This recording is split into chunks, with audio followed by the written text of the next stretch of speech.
Hello, হ্যাঁ picnic. আচ্ছা, ঠিক আছে, দেখছি দেখছি দেখছি বাড়িতে যাই, বাবাকে গিয়ে বলি। হ্যাঁ, ঠিক আছে। শালা ব্যাপারটা এমন হয়েছে না, আগের বছর পিকনিকের টাকাটা দিল না, এবছর এবছর যদি না দেয় তো ঝামেলা করেই ছাড়বো আমি। বাবা, হ্যাঁ, কি হয়েছে? 500 টাকা দাও, আজ আমি পিকনিক করবো। কত? 500 টাকা। 500 টাকা ফিস্টি? হ্যাঁ, মটন চিকেন সব থাকবে। 200 টাকা দিতে দেবো। হবে। না বাবা, 200 টাকা দিলে হবে না, আগের বছর তুমি দাওনি। দিনই আমার মনে আছে, ঠিক আছে। না, এবছর দিতেই হবে। দিতেই হবে? হ্যাঁ, দিতেই হবে। মটন চিকেন সব থাকবে। ঠিক আছে, আমি দিচ্ছি। হ্যাঁ। কিন্তু বাবু শোন, হুম। উল্টো পাল্টা কিছু খাবি না, হ্যাঁ? আচ্ছা, ঠিক আছে। ভালোভাবে কিন্তু উল্টো পাল্টা কিছু খাবি না, ওইটাই খাও, গাড়ি বাড়ি চালাবি না। হ্যাঁ, না হ্যাঁ? না, ঠিক আছে। ঠিক আছে, চলে আসবি, বাড়ি ঠিক চলে আছে, আসবি, হ্যাঁ। আসছি। ঠিক আছে, হ্যাঁ, যা। হ্যাঁ। A few moments later.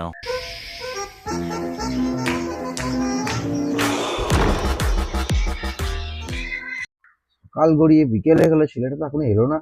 Phone করে দেখি। The subscriber is currently বুঝতে switched off. পারছি, Please try after some time. এই জন্য इस বলেছিলাম समय ছেলেটাকে। उपभोक्ता का তাড়াতাড়ি मोबाइल বাড়ি আসবে स्विच কেন? ऑफ है। ফোনটা সুইচটা कृपया হচ্ছে। কি যে হলো,